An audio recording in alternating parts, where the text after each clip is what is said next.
The usage of active and passive verbs in OET are not that difficult to understand. Let's see in a simple manner.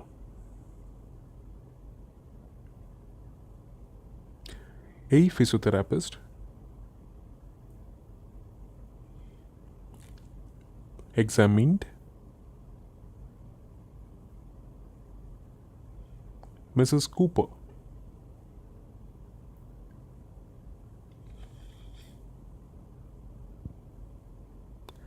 This is an active voice.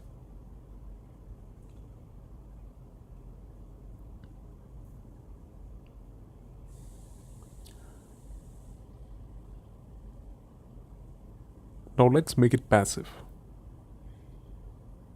Mrs. Cooper was examined by a physiotherapist. This is a passive voice.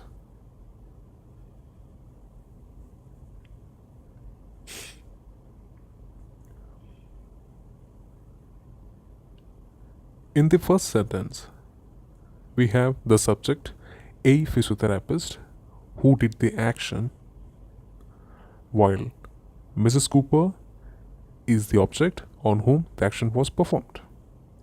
And examined, that's a verb. In the second sentence, Mrs. Cooper, that is the object, comes in the first, and the subject, a physiotherapist, moves at the last. And we introduce the modal auxiliary was over here, and that's very important while writing the passive verb. So when we write a letter, particularly in OET, we focus on the patient and the procedure.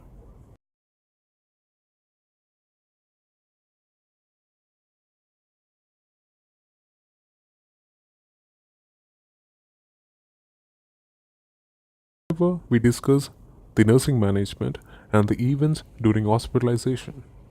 We majorly write or convey a particular information in passive voice. Let's see an example. We administered oxygen. That's an active voice. Oxygen was administered by us. That's a passive voice. Here, by us, that's not important. So let's remove it.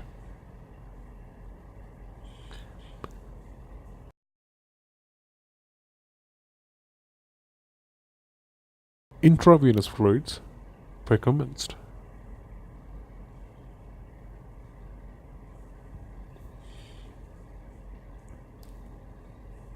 So whenever we discuss the nursing management and the events which happen during the hospitalization, we make sure that we write or we convey the information in passive voices with the help of passive verbs.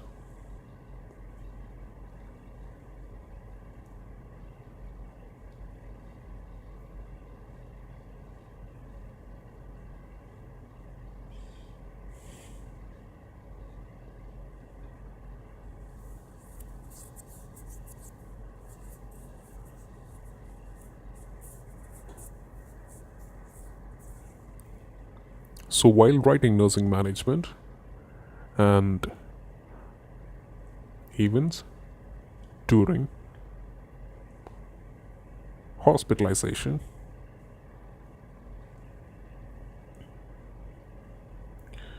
we write the informations in passive manner.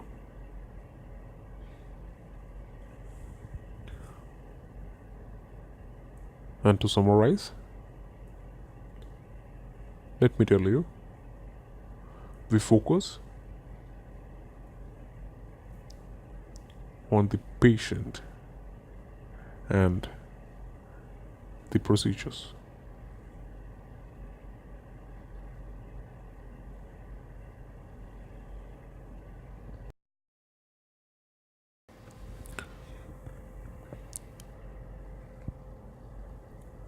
He is now worried about his condition because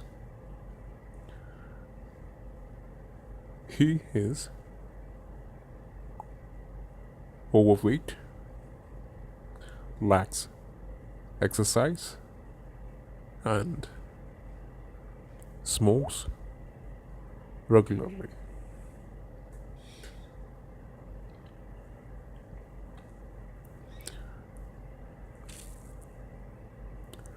Here we have three active sentences.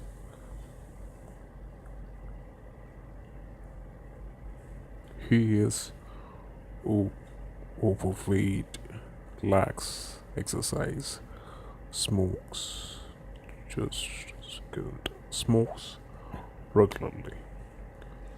So we have three active sentences over here. He is overweight, he lacks exercise, and he smokes regularly. So, in this way, make appropriate use of passive as well as active sentences. Thank you.